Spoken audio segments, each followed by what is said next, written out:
Everyone, welcome তোমাদেরকে আমার নতুন একটা ভিডিওতে। তো আজকে আমি তোমাদেরকে আমার ফিজিক্যালের এক্সপিরিয়েন্স শেয়ার করব। ফিজিক্যালে যাওয়ার দিন থেকে শুরু করে ফিজিক্যালে গিয়ে কি করতে হয়েছিল এবং ফিজিক্যালের পুরো দিনটাই যা যা হয়েছিল আমি টোটালটাই তোমাদের সাথে শেয়ার করব। তো আমার ফিজিক্যালের ডেট ছিল 1 নভেম্বর। আমি 30 তারিখ চলে গিয়েছিলাম, 31 তারিখে আমি চলে গিয়েছিলাম। ওই দিন কালী পূজা ছিল, কালী পূজার দিনে আমি বাড়ি থেকে বেরিয়ে গিয়েছিলাম এবং ওই দিনই পৌঁছে যাই। এবং ওখানে আমার দুর্গাপুরে পড়েছিল ফিজিক্যাল। তো দুর্গাপুরের পাশে একটু বস্তি এরিয়া টাইপের, বাট ম্যানেজেবল। তো ওখানে আমি রুম ভাড়া নিয়েছিলাম। আমি আর আমার ভাই গিয়েছিলাম, আমার সাথে আমার ভাই গিয়েছিল। তো আমরা রুম ভাড়া নিয়ে নিয়েছিলাম, ওখানে ওই দিনটা ছিলাম। তো 1 তারিখ আমার ফিজিক্যাল ডেট ছিল শুক্রবারে, 1 নভেম্বর। তো ওটার জন্য তো একদিক থেকে এক্সাইটেড ছিলাম, পায়ে অল্প অল্প ব্যথাই করছিল দৌড়ানোর আগে। তো আমি ভাবছিলাম যে কী হবে, সবাইকে জিজ্ঞেস করছিলাম, ঘুরে ঘুরে বেড়াচ্ছিলাম রাস্তায় রাস্তায়, কার কী হলো না হলো সবার থেকে এক্সপিরিয়েন্সটা শোনার জন্য। অ্যাকচুয়ালি ফিজিক্যাল মেডিকেলের এক্সপিরিয়েন্স কারোর থেকে শোনা মানে না অনেকটা ব্যাপার হয়ে যায় আমার কাছে মনে হয়। তো ওরকম করে তো ওই দিনটা গেল, রাত্রে খেয়ে দিয়ে ঘুমিয়ে পড়লাম। দিয়ে সকালবেলায় অনেক তাড়াতাড়ি গেছিলাম, 4টের দিকে। তো সবাই বললো ওখানে যে যত তাড়াতাড়ি ওঠো না কেন ওরা ঢোকাবে না, 7টা না বাজলে 6টা না বাজলে ওরা রিপোর্টিং টাইম করবে না। 5টা থেকে রিপোর্টিং টাইম ছিল, বাট ওরা 6টা থেকে ঢোকাচ্ছিল। তো ওদের কথা শুনে আমি গিয়ে আবার শুয়ে দিয়েছিলাম। আবার উঠে রেডি টেডি হয়ে একটা কেক কিনেছিলাম 20 টাকা দামের, আর কিছু কিনিনি, কিছু ড্রাই ফ্রুটস নিয়েছিলাম। তো জলের বোতল নিয়েছিলাম, ওআরএস নিয়েছিলাম। দিয়ে একটা ঝোলার মধ্যে করে ডকুমেন্টসগুলো নিয়ে আমি লাইন দাঁড়িয়ে দিই। তো লাইন 6টা বেজে যাচ্ছে, তাও ওরা রিপোর্টিং টাইম করে এন্ট্রি করাচ্ছে না ক্যাম্পের ভিতরে, বাইরে লাইন দিয়েছিলাম ক্যাম্পের বাইরে। তো অনেকক্ষণ দাঁড়িয়ে থাকার পরে 7:45 কি 7টা বাজতে 5 মিনিট নাগাদ ওরা রিপোর্টিং শুরু করে এবং সবার ভেরিফিকেশন করে ক্যাম্পের ভিতরে ঢোকার পারমিশন দেয়। তো ওরকম করে ক্যাম্পে ঢোকানো শুরু হয়ে যায়।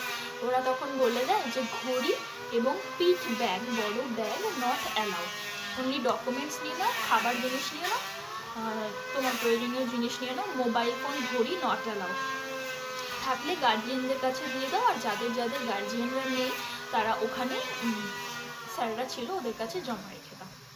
তো ওরকম করে চেক আপ করে আধার কার্ডের সাথে অ্যাডমিট কার্ডটা ওদের লিস্টের সাথে মিলিয়ে ভেরিফিকেশন করে আমাদের ঢুকিয়ে দেয়। তখনই অ্যাডমিট কার্ডের উপরে লিখে দেয় যে সিরিয়াল নাম্বার কত। আমার সিরিয়াল নাম্বার ছিল 105। এরপর এন্ট্রি হয়ে যায় ক্যাম্পের ভিতরে। একটা আলাদাই ফিলিংস হচ্ছিল ক্যাম্পের মধ্যে ঢুকে। ফার্স্ট টাইম আমি কোনো ক্যাম্পে ঢুকেছিলাম। দুর্গাপুর, ওটা সিআরপিএফ ক্যাম্প ছিল। তো ক্যাম্পে ঢোকার পর ওরা এক সাইডে লাইন দিয়ে বসিয়ে দেয়। আর ওখানে না ক্যাম্পের ভিতরে সব ডিসিপ্লিন মেনটেন করতে হয়, মানে এরকম হুড়োহুড়ি ভিড়ভাট্টা এরকম করলে কিন্তু চলবে না। ওখানে একদম লাইন বাই লাইন নিরাপত্তা বজায় রেখে পুরোটা করতে হয়। তো এক সাইডে বসেছিলাম, আর একটা গাড়ি আসছিল, সিআরপিএফের যে গাড়ি হয় সেই গাড়িগুলো এসেছিলো এবং সেই গাড়ি করেই কিন্তু আমাদের ভিতরে নিয়ে যাচ্ছিল। কারণ ক্যাম্পটা কিন্তু অনেকটাই বড় ছিল, আর আমরা তো প্রথমবার ওখানে ঢুকছিলাম, আমরা তো জানতাম না যে ক্যাম্প কোন দিকে যেতে হবে, কোথায় ফিজিক্যাল হবে। এই জন্য কিন্তু গাড়িতে করে নিয়ে গেছিলো। গাড়িতে 20 থেকে 22 জন বসেছিলাম। ও আলাদাই এক্সপিরিয়েন্স ওই গাড়িতে বসার। আমি ফার্স্ট টাইম ওই গাড়িতে বসেছিলাম এবং আমার গাড়িতে বসে মনে হচ্ছিলো যে এই প্রথম গাড়িতে বসলাম, আর এবার থেকে যেন এই গাড়িতে বসার সিলসিলা চলতেই থাকে। তো ওরকম করে ওরা যেখানে ফিজিক্যাল হবে গাড়িটা সেখানে গিয়ে নামিয়ে দিল। তো সেখান থেকে লাইন দিয়ে পরপর করে চলে গেলাম যেখানে ফিজিক্যালের সমস্ত আয়োজনটা হচ্ছে। তো ওখানে গিয়ে লাইন দিয়ে পরপর বসে গেলাম। তারপরে আমাদের হাতে যার যার সিরিয়াল নাম্বার হাতে এই জায়গাটায় চেস্ট পেন দিয়ে লিখে দিল। আমার নাম্বার ছিল 105, ওটা লিখে দিল। দেওয়ার পর অ্যাডমিট কার্ডের মতো ফিজিক্যালের কার্ড দিল, সেখানে সিগনেচার করে সব কিছু ফিল আপ করে জমা নিয়ে নিল ওটা। তারপরে বসে থাকলাম। তারপরে ওখানে ভিতরে এক ধরনের ভেরিফিকেশান হয়। ভেরিফিকেশানটা কেমন, তোমার আধার কার্ড, অ্যাডমিট কার্ড এগুলো নিয়ে পরপর লাইন দিয়ে ভিতরে ঢুকে গেলাম। কম্পিউটারে ভেরিফিকেশন হলো, টিপ ছাপ নিল। যতই তুমি সিগনেচার করতে পারো না কেন, একটা জিনিস আমি ওখানে বুঝলাম, সিগনেচারের সাথে সাথে হাতের ছাপটা কিন্তু অতিরিক্ত জরুরি, খুব বেশি জরুরি। তোমার হাতের ছাপটা ম্যাচ হতে হবে, এটাই মোস্ট ইম্পর্টেন্ট জিনিস ওখানে। তো তারপরে ওটা হয়ে যাওয়ার পর বাইরে এসে বসলাম। তারপরে ওরা নিচের দিকে নামিয়ে দিল। আর নিচে 3টে থাকে বড় বড় 17 ইঞ্চি পাতা ছিল। তো ওখানে গিয়ে বসলাম। তারপর বসে থাকলাম দেখলাম কিছুক্ষণ পরে চেস্ট নাম্বার বার করলো। চেস্ট নাম্বার বের করাই ছিল, সামনে চেয়ারে ছিল। তো ওটা বিতরণ করা শুরু করলো চেস্ট নাম্বারটা। তো 1 নাম্বার থেকে শুরু হলো। যেহেতু 130 জন করে ডেকেছিল প্রত্যেক দিন ফিজিক্যালের জন্য, তো 1 থেকে 130 জনের মধ্যে আমার নাম ছিল 105 নম্বরে। আর সেটাই আমার সিরিয়াল নাম্বার, আর সেটাই আমার চেস্ট নাম্বার, সবারই তাই সেম।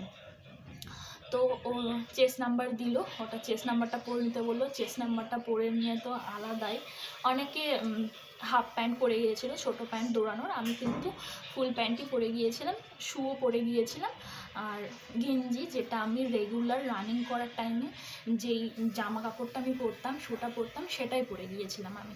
আর শু আমি যেটা পরে প্র্যাকটিস শুরু করেছিলাম, সেই শু পরেই কিন্তু আমি ফাইনালি দৌড়টাও দৌড়েছিলাম। তো ওরকম যার যার পার্সোনাল চয়েস শেষে গিয়েছিল। তো চেস্ট নাম্বারটা করে নেওয়ার পরে তো আলাদাই মনে হচ্ছিলো এক্ষুনি শুরু হয়ে যাবে। তো সেরকমটা কিন্তু আদেও হয়নি, কারণ প্রথমে হাইটটা মাপা হবে, হাইট মেজারমেন্টটা হবে। তো হাইট যিনি মাপবেন তিনি তো এসেই পৌঁছাননি হাইট মাপার জন্য। আসবে 9টার সময় আসবে, এই 9:30 আসবে, এরকম করতে করতে আসছেই না। এদিকে ওনারা বলছে তোমরা কিছু খেলে খেয়ে নাও। সকাল থেকে তো কিছু খাওয়াও নেই। তো ওই যে ওআরএস গোলা জলটা ছিল ওটা খাচ্ছিলাম, আর কিছু ড্রাই ফ্রুটস ছিল ওটা খাচ্ছিলাম। কারণ আমার না খেয়ে দিয়ে দৌড়ানোটা অভ্যেস ছিল না। অলওয়েজ আমি খালি পেটেই দৌড়াতাম, এবং আমি দৌড়ানো শেষ করেও ডিম সিদ্ধ কি ড্রাই ফ্রুটস কি এগুলো আমি খাইনি, খুবই কম। যখন মনে হতো হ্যাঁ খেতে হবে, আমি পারছি না দৌড়াতে, এনার্জি লাগবে, তখনই খেয়েছি। তাছাড়া আমি এটা রেগুলারিটি মেনটেন করিনি। তো ওই ড্রাই ফ্রুটসগুলো খেয়েছিলাম, আর আস্তে আস্তে সবার সাথে পরিচয় হচ্ছিলো, কার কত নাম্বার আছে। সবার যেটা বেশি কোয়ারিজ ছিল যে দৌড়াতে পারবি তো, কত টাইম লাগতো তোর দৌড়াতে বাড়িতে, এরকম করে সবার মধ্যে আলোচনা হচ্ছিলো, সবার চেনা জানা হচ্ছিলো, বেশ ভালো লাগছিলো। বেশ কতগুলো ফ্রেন্ড হয়ে গেছিলো, আমাদের একটা গ্রুপ তৈরি হয়ে গেছিলো। সবাই তো বিশাল হাসি ঠাট্টা মজা করছিলো, বাট আমি একটু সিরিয়াস ছিলাম, কারণ আমার দৌড়টাকে অতিরিক্ত ভয় লাগতো। আমি জীবনে কখনো কোথাও দৌড়াইনি, আমার দৌড়টাকেই ভয় লাগতো। যদি হেরে যায় বা লাস্ট হই, লেদার গ্যাদার হই, তাহলে তো সবাই মানে হাসি ঠাট্টা করবে, করবে, এরকম একটা আমার মধ্যে ভয় ছিল। মানে দৌড় নিয়ে আমার মনের ভিতরে একটা বিরাট বড় ভয় ছিল। এই জন্য আমি অতটাও উৎসাহিত ছিলাম না, আমি ভয়েই ছিলাম রীতিমতো।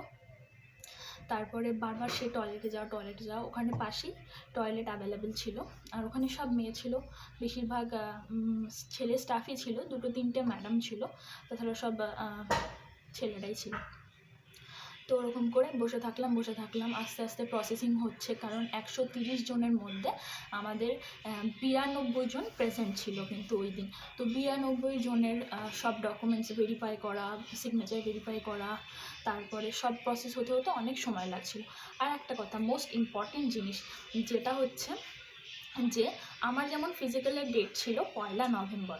এবার যদি কোনো কারণে আমার শারীরিক অসুস্থতার কারণে বা যে কোনো কারণে আমি 1 নভেম্বর দৌড়াতে চাইছি না, তাহলে কি করতে হবে তোমরা আগে থেকে জেনে নাও। আমি ওখানে গিয়ে জেনেছিলাম ব্যাপারটা, যে যার যেদিন ফিজিক্যালের ডেট আছে, যদি বাই এনি চান্স ওই দিন কোনো প্রবলেমস হয়ে যায় যে সে ওই দিন দৌড়াতে পারবে না, তাহলে তাকে ওই দিন ক্যাম্পে যেতে হবে, রিপোর্টিং করতে হবে, ভিতরেও ঢুকতে হবে।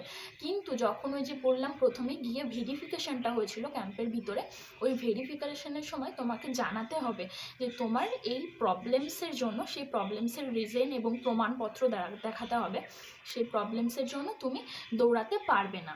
এরকম করে ওনাদেরকে বললে ওনারা দৌড়ানোর জন্য আলাদা একটা ডেট তোমাকে অ্যাডমিট কার্ডে লিখে সব কিছু ওরা ভ্যালিড করে তোমাকে কাগজ দিয়ে দেবে, এবং সেই কাগজ নিয়ে নির্দিষ্ট দিনে যেই দিনকে তোমাকে ওরা ডেট দিয়েছে সেই ডেটে আসলেই কিন্তু তোমার ফিজিক্যালটা হবে। তো এটা হচ্ছে ফিজিক্যালটা যদি সেই দিন না করে অন্য দিন করো সেটা তোমার ব্যক্তিগত ব্যাপার। এবার অনেকে ছিল আগে বলেনি, দিয়ে ভেরিফিকেশন হয়ে গেছে, তো তারপরে স্যারেরা বলে দিল যে কোনোভাবেই আর কিচ্ছু করা সম্ভব নয়। আর ওরা আগে থেকেও বারবার বলছিল যে যদি কেউ আজকে দৌড়াতে না চায় তাহলে সেটা ভেরিফিকেশনের আগে অবশ্যই বলতে, বারবার বলছিল এটা। তো এটা একটা কথা গেল। তো এরকম করে সবার ভেরিফিকেশান হচ্ছিল। তো আমি তো ভাবছিলাম কবে আসবে উপরের দিকে নিয়ে গেল হাইট মাপার জন্য।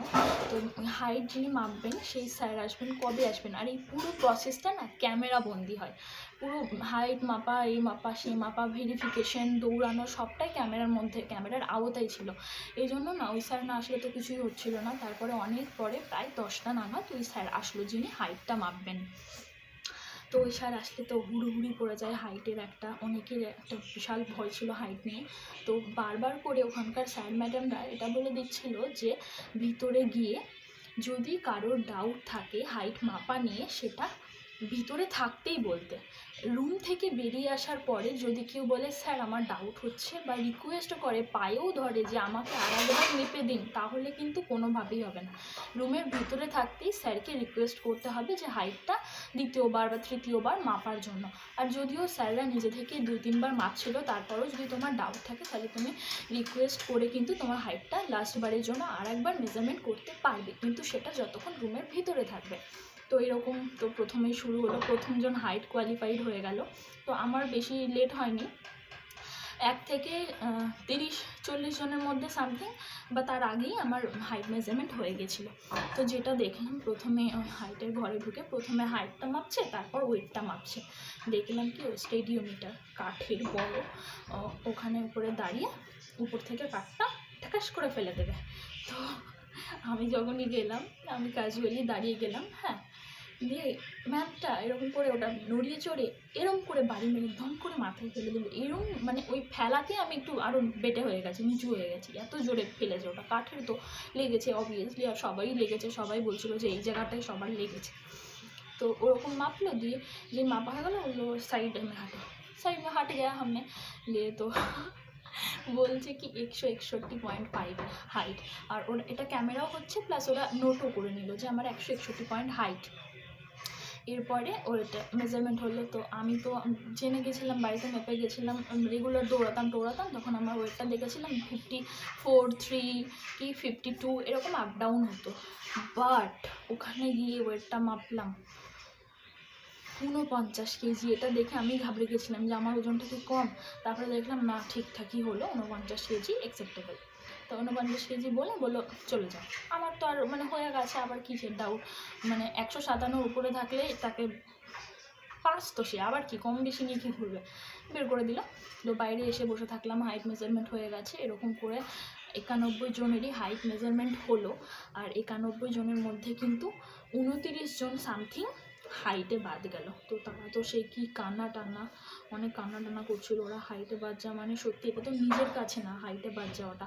আর তোমরা হয়তো শুনেছো অনেক রিউমার আছে, আর আমিও ফিজিক্যাল দিতে যাওয়ার আগে অনেকজনের কাছে শুনেছি যে দুর্গাপুরে হাইটে প্রচুর ছাড়ছে, প্রচুর, মানে 25 থেকে 30% হাইটেই ছেটে যাচ্ছে, এরকমটা রিউমার ছিল। এর থেকে বেশি সম্ভবত ছেলেদের তো আরও বেশি, প্রায় 50% হাইটেই বাদ হয়ে যাচ্ছে, মেয়েদের তার তুলনায় কম ছিল কিছুটা। তো এরকম করে হাইট মাপাটা হয়ে গেল। তারপর সবার যে হাইট মাপাটা কমপ্লিট হয়ে গেল, তখন স্যার বললেন এসে যে রেডি হয়ে নাও, শ্যুটু পরে রেডি হয়ে নাও।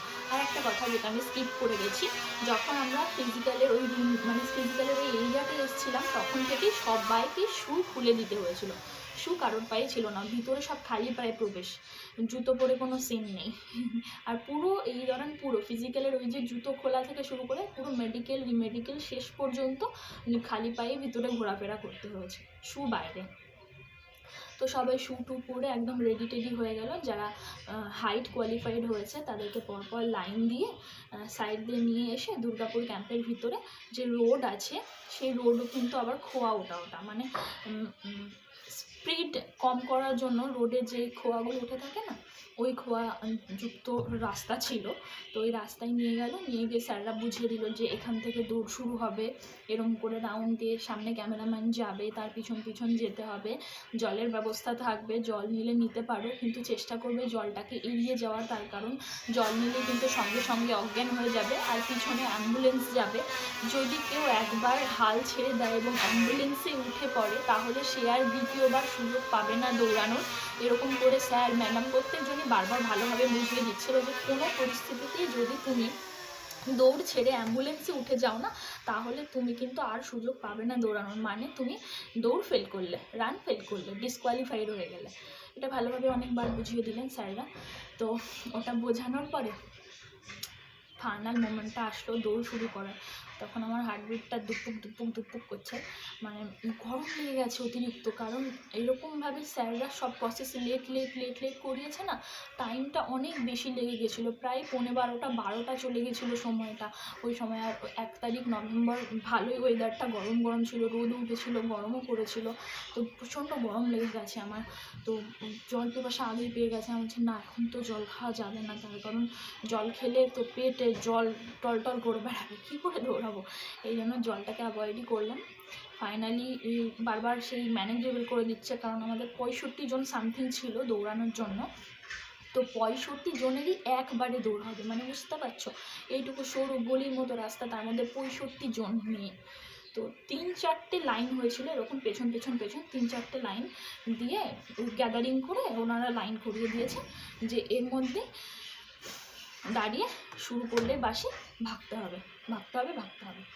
তো ওরকম করে ফাইনালি বাসিটা পড়ে গেল। আর আমরা যেখান থেকে দৌড়টা শুরু করেছিলাম সেইখানে এসেই শেষ। মানে ওটা ঠিক রাউন্ড নয়, 4 কোণা ছিল, এরকম, মানে 4 কোণা ছিল এরিয়াটা পুরোটা, বর্গক্ষেত্র। তো ফেলে দিল, বাসি বেজে গেল, ক্যামেরাম্যান চলতে শুরু করলো বাইকে করে, তার পেছন সবাই দৌড়াতে শুরু করলো। ও ভাই, শুরুতে সবাই যা টান দিচ্ছে, মানে ঝেড়ে পেরে ওরমভাবে দৌড়াচ্ছে, একে ঠেলামে ওকে ঠেলামে। আমিও সবার সাথে তাল মিলিয়ে টেনেছি। তো টানতে টেনে যাচ্ছি, মনে হচ্ছে শেষ আর হচ্ছে না রাস্তা। বারবার এরকম ব্যাগ ঘুরেই যেতে হচ্ছে। মানে দৌড়ানোর টাইমটাতে আমি বুঝে গেছিলাম যে এটা 4 কোণা এরিয়া ছিল। তো প্রত্যেক মোড়ে কিছুটা ডিস্টেন্স পরই জল নিয়ে স্যার ম্যাডামরা দাঁড়িয়েছিল গাইড করার জন্য, জল দেওয়ার জন্য। অনেকে জল নিচ্ছিল, তবে জল যারা নিয়েছে তারা বেশিরভাগই পারেনি, মানে কেউই পারেনি বলতে গেলে। তো ওরকম করে দৌড়েই যাচ্ছি, রাস্তা আর শেষ হচ্ছে না। আমাকে জিজ্ঞেস করছি এই আর কত রে, পাশে একটা মেয়ে। তো আমি বলছি কত, আমি কী করে জানবো, আমি নিজেই পাচ্ছি না কথা বলতে।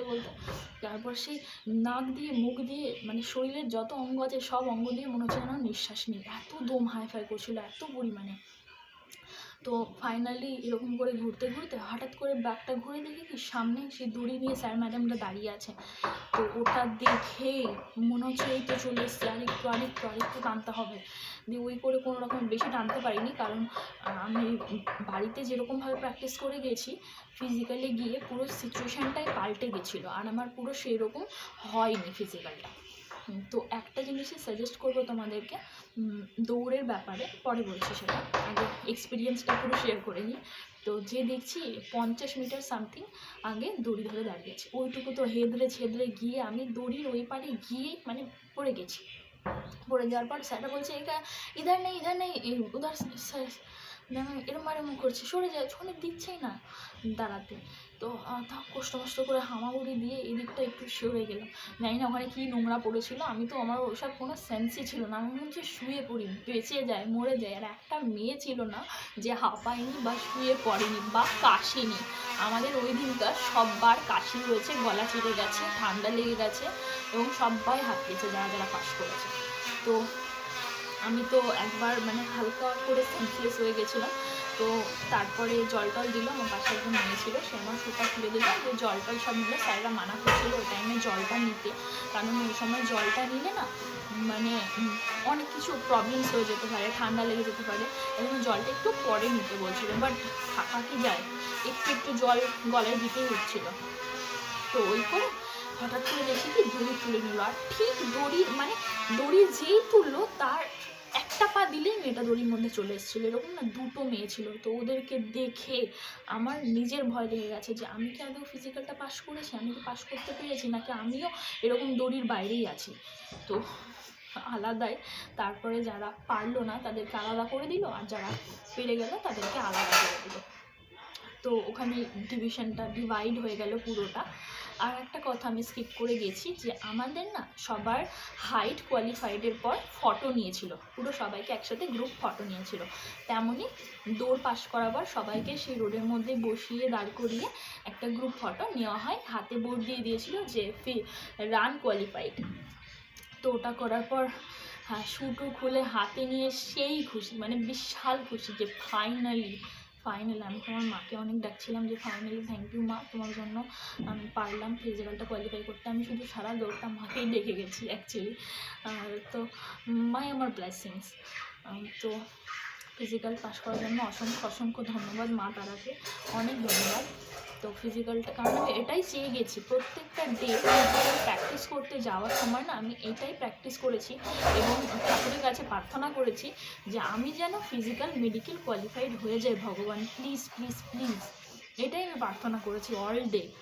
তো ফাইনালি পাস টাস করে যাওয়ার পর যেখানে ফিজিক্যালের জন্য সব হচ্ছিলো সেখানে আবার ফিরে গেলাম, দেখলাম ওই যারা হাইট বাদে গেছে তারা কান্নাকাটি করছিল। তারপরে আমরা গিয়ে আলাদা বসিয়ে দিল, হাইট যারা বাদ গেছে তারা আলাদা, আর দৌড়ে যারা বাদ গেছে তারা আলাদা, আর যারা পাস করেছে পুরো অল ওভার তারা আলাদা। তো ওরা তো খুবই কান্নাকাটি করছিল, সত্যি এটা একটা ইমোশনাল ব্যাপার। বাট যারা দৌড়ে পাস করেনি না, তাদেরকে খুব খারাপভাবে বলছিল স্যাররা, মানে অন্যরকম ইনসাল্ট টাইপের করে বলছিল। তো যাই হোক, তারপরে যারা বাদ গেছে হাইটে এবং দৌড়ে তাদেরকে গাড়ি করে সসম্মানে ক্যাম্পের বাইরে দিয়ে আসা হয় এবং আমাদেরকে বলা হয় জল টল খেলে খাও, খাবার খেলে খেতে পারো বলে কিন্তু আবার লাইন দিয়ে বসিয়ে দেয়, দিয়ে ফর্ম দিতে থাকে। কারণ আমাদের যেদিন ফিজিক্যাল হয়েছিল ওই দিনই আমাদের ডকুমেন্ট ভেরিফিকেশনটা হয়েছিল। তো সবাইকে লাইন দিয়ে বসিয়ে দিয়ে ফর্ম দেয় ডকুমেন্ট ভেরিফিকেশনের আগে। আর সেই ফর্মে না লিখতে হয়েছিল আমাদের ফ্যামিলিতে কজন, আমার ভাই আছে কি না, দিদি আছে কি না, মা বাবার বয়স কত, মা বাবা মারা গেলে কত বছরে মারা গেছে, রিজনটা কি, সব কিছু ওরা সব ডিটেলস নিচ্ছিল। তো এরকম যদি কারোর হয়ে থাকে না যে কারোর মা বা বাবা কোনো রোগে অসুস্থ হয়ে মারা গেছে, তো তোমরা কিন্তু সেটা একদম সঠিক বলবে না। তার কারণ আমার পরিচিত একজন দাদা ছিল, যার আমাদের এদিকে টেহট্টতে বাড়ি ছিল। তো উনি না, ওর মায়ের ক্যান্সারে ওর মা মারা গিয়েছিল। তো ও সেখানে লিখে দিয়েছিল যে ওর মা ক্যান্সারে আক্রান্ত হয়ে মারা গেছে। তো এই নিউজটা ওরা যে জেনে যায়, ওকে কিন্তু ডকুমেন্ট ভেরিফিকেশনের আগেই ওকে মানে বাদ দিয়ে দেয়। তার কারণ ওনারা এটা রিজন দেখায় যে তোমার মায়ের ক্যান্সারে মারা গেছে, তোমারও পরবর্তীতে ক্যান্সার হওয়ার সম্ভাবনা আছে। তো আমি এটাই বলবো, যদি কারোর ফ্যামিলিতে কারোর কোনো রকম রোগ বাগের কোনো প্রবলেমস হয়ে থাকে, তাহলে সেটা কিন্তু একদমই তোমরা মেনশন করবে না। আর ওদেরকে অত সত্যি বলারও কোনো দরকার নেই, ওরা অতটাও ভেরিফাই করে না। তুমি যেই তথ্যটা দেবে সেটাই সঠিক বলে ওরা গ্রহণ করে। তো তারপরে সব ফর্ম টর্ম ফিল আপ করে আস্তে আস্তে একজন করে নাম ডাকতে থাকে এবং ডেকে তাদেরকে একটা ফর্ম দেয়। কী ফর্ম বলো তো? রান কোয়ালিফাইড ফর্ম, মানে ক্যান্ডিডেট কপি, যে তুমি দৌড় পাস করেছো, সমস্ত পাস টাস করার পর একটা ফর্মও দেয় তোমাকে, সেই ফর্মটা দেওয়া হয়। এবং তারপরে ফটোস তো আগেই রাস্তায় তোলা হয়ে গিয়েছিলো। তারপরে প্রত্যেকজনের ডকুমেন্ট ভেরিফিকেশান হয়। ডকুমেন্টের জন্য কী ভেরিফিকেশান হয় এটা আমি তোমাদেরকে আগেই বলেছি, ওটা আর বললাম না, কারণ ওটা বলতে গেলে আরও লং হয়ে যাবে ভিডিওটা। তো ফিজিক্যালের কথা বলবো শুধু। তো ফিজিক্যালের ওই কাগজটা দিল, তারপর ডকুমেন্ট ভেরিফিকেশান করতে আমাদের প্রায় 5:30 6টা বেজে গিয়েছিল। সবার কমপ্লিট হলে তারপরেই ওরা বের করে। এখানে যেটা ইম্পর্টেন্ট কথা আমি না বললেই নয়, যেমন আমাদেরকে সসম্মানে গাড়িতে বসে নিয়ে গিয়েছিল না, তেমনই হেঁটে যাও। এবার পাস করে গেছে, এবার হেঁটে যাও।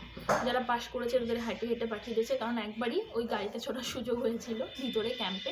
তাছাড়া অনেকবার সুযোগ হয়েছে, কারণ আমাদের দুর্গাপুরে মেডিকেল চেক আপের জন্য সবসময় বাইরে নিয়ে যেত। তো ব্লাড ইউরিনের জন্য বাইরে গেছি, এসেছি। আর আমি রিমেডিকেল পেয়েছিলাম, রিমেডিকেলের জন্য 2 দিন গাড়িতে করে বাইরে গেছি, এসছি, বাইরে গেছি, এসছি। তো অনেকবার চলেছি ওদের বাসে, গাড়িতে, সব কিছুতে।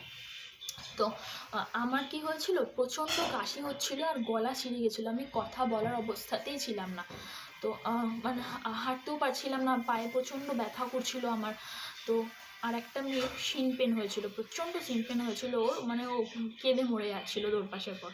তো আমাদেরকে সবার শেষে স্যার দুটো বললো ঠিক আছে তোমাদেরকে আমরা গাড়ি করেই দিয়ে আসছি। তো আমরা যেমন গাড়ি করে এসেছিলাম, সবাই কিন্তু হেঁটে হেঁটে গেছে, বাট আমি আর ওই মেয়েটা দুজনেই কিন্তু আমরা গাড়ি করে ফেরত যাই। তো গাড়ি করে ফেরত যাই, তো ওরা বলে যে হ্যাঁ তোরা গাড়িতে করে এলি, তোরা গাড়িতে করে এলি। ওটা মানে আলাদাই লাগছিল, মানে তোরা অপেক্ষা করতে পারতি, একসাথে আসতাম। তো ফিজিক্যাল দিতে গিয়েই কিন্তু সবার সাথে একটা ডিপ ফ্রেন্ডশিপ হয়ে গেছিলো। তাহলে আমি আশা করছি যে ট্রেনিংয়ে গিয়েও এরকম ডিপ ফ্রেন্ডশিপ হবে, হয়তো অনেক ভালো ফ্রেন্ড পাবো। তো ফিজিক্যাল ক্যাম্প থেকে বেরোলাম, বেরিয়ে দেখলাম আমার ভাই ক্যাম্পের বাইরে দাঁড়িয়ে আছে। তো একসাথে গেলাম, ও আমাকে জিজ্ঞেস করলো, বললাম সব কিছু বললাম বলে টোলে আমি আর আমার ভাই হাঁটা দিলাম। আমি তো বিশাল খুশি, সেই খুশি। দিয়ে হাঁটা দিলাম, দিয়ে হাঁটতে ওদের যে বাজার এরিয়ায় গিয়ে আমি আর ভাই চাউমিন ফুচকা টুচকা এটা ওটা খেলাম। খেয়ে আমরা খুব খুশি। আর ওখানে তখন ওই কালী পুজো ছিল বললাম, তো কালী পুজোর থিম হয়েছিল, ওটা দেখলাম। একটা ভাইয়ের সাথে ফটো তুলেছি, আমার ভাই ফটো তুলতে চাচ্ছিল না, খিমতির মতো লাগছিলো, তাও করে একটা ফটো তুলে নিয়েছি, ফটোটা দেখাবো অবশ্যই। তো ওটা মানে পুরো ডেটা শুরুতে ভয় এবং দুশ্চিন্তা দিয়ে শুরু হলে কিন্তু আমার দিনটা শেষ অবধি খুবই ভালো গেছিলো, খুবই। আর আমি এমন এক্সপিরিয়েন্স পেয়েছি না, যেটা আমি অন্য কোথাও গিয়ে আর পাইনি। আর যেটা বলবো যে ফিজিক্যালের প্রতি আমার যা ভয় ছিল সেটা ওই দিন দূর হয়ে যায়, এবং আমার মনে হয় এখনও ট্রেনিংয়ে প্রচণ্ড দৌড়াতে হবে, অনেক দৌড়াতে হবে। তো আশা করি ভালো হবে এক্সপিরিয়েন্সটা। তো তোমাদেরকে দেখিয়ে দিই যে আমার ক্যান্ডিডেট কপিটা কী ছিল, চলো দেখে নাও। এই যে এটা আমার ফিজিক্যাল কোয়ালিফাইয়ের ক্যান্ডিডেট কপি। আর প্রত্যেকজনকে এটা পায় যারাই ফিজিক্যাল পাস করে, দৌড় যারা পাস করে তারা সবাই একটা করে ক্যান্ডিডেট কপি পায়। এখানে নিজেদের ডিটেলস থাকে, আর এখানে হাইটটা লেখা থাকে। আমার হাইট 161.5। এরপরে আর একটা পৃষ্ঠা থাকে, এখানে দুটো পৃষ্ঠা। তারপরে এখানে ওয়েটটা আমার 49 কেজি এখানে লিখে দেয়। এরপরে এখানে রিল্যাক্সেশন অ্যাপ্লিকেশন, আমার কোনো রিল্যাক্সেশন অ্যাপ্লিকেশন ছিল না, এই জন্য নো। আর আমি হাইটে কোয়ালিফাইড হয়েছি এবং রানে কোয়ালিফাইড হয়েছি, এটাই এখানে লেখা থাকে। আর সব অফিসারদের সিগনেচার থাকে এখানে। আর মেয়েদের যেহেতু চেস্ট মাপে না, তাই এটা কেটে দেওয়া আছে। আর মেয়েদের 1600 মিটার রান 8.5 মিনিটের মধ্যে, এটাই লেখা আছে। তো এটাই আমার ক্যান্ডিডেট কপি, প্রত্যেকেই পায় যারা ফিজিক্যাল কোয়ালিফাইড হয়। ক্যান্ডিডেট কপি কিন্তু সকলেই পেয়েছিল। তো ফিজিক্যালের কথা তো গেল, আমার অনেক বোন ভাইরা আছে যারা আমাকে জিজ্ঞেস করছো যে দৌড় কিভাবে করেছি, কোন শু পরে করেছি, আগে করেছি এক্সামের না পরে করেছি। তো দৌড়ের ব্যাপারে যেটা আমি বলবো, সব থেকে বেস্ট হয় তুমি এক্সামটা ভালোভাবে দাও, একটা বেশি নাম্বার নাও, তারপরে কিন্তু দৌড়টা তুমি শুরু করো। আর এক্সাম শেষ হওয়ার 3 থেকে 7 দিনের মধ্যে কিন্তু অ্যান্সার কি আউট হয়ে যায়। আর অ্যান্সার কিতে তুমি তোমার সেই কোশ্চেন পেপারটা এবং তুমি কি করে এসছো আর কোনটা সঠিক পুরোটা ওরা দিয়ে দেয়, তুমি দেখে যাবে ওখানে। আর ওখানে তুমি দেখতে পেয়ে যাবে যে তুমি কত নাম্বারটা পেলে। আর ওটা দেখে তোমার আইডিয়া হয়ে যাবে যে হ্যাঁ আমার হতে পারে একটা কিছু বাত बनेगी, ऐसा सोच के भागना शुरू कर देना। तो তারপরে দৌড়টা শুরু করলে বেস্ট হয়, কারণ আগে থেকে দৌড়ে শরীর খারাপ করে কোনো লাভ নেই। আর আগে থেকে দৌড়ালে কি হবে, এক্সামের আগে দৌড়ালে তোমার এনার্জিটা অনেক লস হবে। সকালে দৌড়াতে যাওয়ার যে ওই টাইমটা নষ্ট হবে, প্লাস দৌড়ালে একটা রেস্টের প্রয়োজন হয়, তো ওখানে তো টাইমটা যাবে, এবং করে অনেকটা সময় তোমার নষ্ট হতে পারে। এই জন্য আমি সাজেস্ট করবো যে এক্সামটা আগে হোক, তারপরে কিন্তু তোমরা দৌড়টা শুরু করো। আর আমি প্রপারলি কিন্তু আমার এক্সাম শেষের পর মার্চের 8-9 তারিখ থেকে আমি দৌড়ানোটা শুরু করেছিলাম। মানে দৌড়ানো নিয়ে এত ভয় ছিল, প্রথমে আমি দৌড়াতেই পারতাম না। দৌড়ানোর টিপস হিসেবে আমি এটাই বলবো, যদি তুমি মানে একদমই পারছো না, দমে কুলাচ্ছে না, তাহলে কিন্তু তুমি দুবেলা দৌড়াতে পারো। আমি দুবেলা দৌড়েছি, বেশ কয়েক মাস আমি কিন্তু 2 বার দৌড়েছি, সকালে এবং বিকেলে। আর প্রথমে পুরো দৌড়টাকে কভার করো। 1600 মিটার দৌড়, তুমি পারলে 2 কিমি 2.5 কিমি দৌড় কিন্তু তুলে নাও। তুলে নিয়ে ফার্স্টে সেই দমটাকে আয়ত্ত করে নিয়ে তারপরে তুমি টাইমটা কিন্তু দেখো। আর টাইমটা দেখা কিন্তু অবশ্যই ইম্পর্টেন্ট। আমি ফার্স্টে আমার দৌড়টাকে পুরোটা তুলে নেওয়ার পরেই কিন্তু আমার দৌড়ের কত সময় লাগবে সেটা দেখতাম। আর আমি না একদিন পর পর বা 3 দিন পর পর বা সপ্তাহে একদিন এরকম করে কিন্তু মানে আমি প্রায় রেগুলারই টাইম লাগিয়েই দৌড়াতাম, কারণ আমার একটা আলাদা ভয় ছিল হচ্ছে কি হচ্ছে না। তো প্রথমে আমার 8:40-50 করে টাইম লাগতো, সেটা কমতে কমতে 8:24, সেটা কমে 8:16, সেটা কমে 8:06, 8:04, তারপরে 8 মিনিট থেকে 7:56, 7:52 এরকম করে করে কিন্তু আমার টাইমটা প্রায় 7.5 মিনিটের কাছাকাছি চলে এসেছিল। তারপরে আমি ওখানে ফিজিক্যালে যাই। ফিজিক্যালে আমার কত টাইম লেগেছে আমি সত্যি ভাই জানি না, আর বেশিরভাগ কেউই কিন্তু জানে না কারো টাইমটা কত লেগেছে। তবে আমার আন্দাজ যে আমি 7:50 কি 40-এ সামথিং শেষ করে দিয়েছিলাম পুরো দৌড়টা। তো যদি দুর্গাপুরে সব কারোর পড়ে থাকে তাহলে তোমরা জেনে নেবে যে ওখানে একটা ব্যাচই হবে, আর ব্যাচে দৌড় শুরু করতে কিন্তু অনেকটাই দেরি হয়ে যেতে পারে। তো এই জন্য এক্সাম শেষ হয়ে যাওয়ার পরে কিন্তু তোমরা একটু রোদে দৌড়ানো প্র্যাকটিস করো, কারণ এমনি নর্মাল টাইমে দৌড়ানো আর রোদের মধ্যে দৌড়ানোর মধ্যে না আকাশ পাতালের পার্থক্য থাকে। তার কারণ এমনি দৌড়ালেই তো আমাদের গরম লেগে যায় শরীরে, তারপরে দম হাইফাই করে, কিন্তু রোদের মধ্যে দৌড়ালে সেটা শুরু থেকেই হয়। এই জন্য চেষ্টা করবে একটু রোদেও দৌড়ানোর প্র্যাকটিসটা রাখবে, কার কোথায় পরে তো বলা যায় না। এই জন্য তো ফিজিক্যালের ব্যাপারে এই ছিল আমার পুরো এক্সপিরিয়েন্স। আর আমি তোমাদেরকে আশা করি তোমাদের ফিজিক্যাল রিলেটেড যে প্রশ্নগুলো ছিল সেটার উত্তরও দিতে পেরেছি। আর আমি শু বলতে না, দৌড়ানোর জন্য শু প্রথমে একটা কিনে নিয়েছিলাম, আমার 600 টাকা মতো নিয়েছিল। শুয়ের নামটা ঠিক আমার মনে আসছে না, অ্যাকোয়ালাইট সামথিং এরকম কিছু একটা ছিল, আমার মনে আসছে না শুয়ের নামটা, আমি মনে আসলে বলে দেবো। তবে যে কোনো একটা ভালো দৌড়ানোর শু কিন্তু তুমি নিতে পারো। আর শু কেনার সময় সবসময় এটা মাথায় রাখবে, শুয়ের শোলটা একটু সফট হয় এবং যেন একটু ফোল্ডেবল হয়, তাহলে কি তোমার দৌড়াতে সুবিধা হবে। টোয়ের উপর দৌড়াবে কি পুরো পা ফেলে দৌড়াবে, এটা সম্পূর্ণ যার যার নিজের নিজের কাছে হয়, কারণ এক একজনের দৌড়ানোর ক্যাপাসিটি এক এক রকম হয়। আমি টোয়ের উপর বেশি দৌড়াতে পারি না, আমি মানে করি এটা দৌড়ালে করে বোঝাবো। তো এই করে কিন্তু ফিজিক্যালটা তোমরা করতে পারো। আর ফিজিক্যাল নিয়ে একদমই কোনো চাপ নেবে না, কোনো ভয় নেবে না, ফিজিক্যাল উঠে যাবে, এনাফ টাইম থাকে। আর ফিজিক্যালে দুবেলা করলে ফিজিক্যাল উঠে যায়। 1 মাসে তোমার দম উঠে যাবে, 2 মাসে তোমার টাইমে উঠে যাবে, আর 3 মাসে তুমি ভালোভাবে রিভিশন করে নিতে পারবে দৌড়টাকে। তো দৌড় নিয়ে কেউ একদম টেনশন করবে না, এক্সাম শেষ হোক তারপর দৌড় শুরু করো, নাম্বারটা দেখো কত হয়। 100-র উপরে অবশ্যই থাকতে হবে। এবারই দেখেছো কত কাট অফ গেছে, তো সবসময় হাতে নাম্বার রাখার চেষ্টা করবে। আর একটা ভালো পোস্ট পাওয়ার জন্য অবশ্যই খুব ভালো করে প্রিপারেশান নাও, আশা করি তোমরাও তোমাদের ফার্স্ট চয়েসটা পেতে পারবে। তো এই ছিল আমার আজকের ভিডিও, দেখা হবে অন্য কোনো ভিডিওতে, ততক্ষণ ভালো থাকো, সুস্থ থাকো।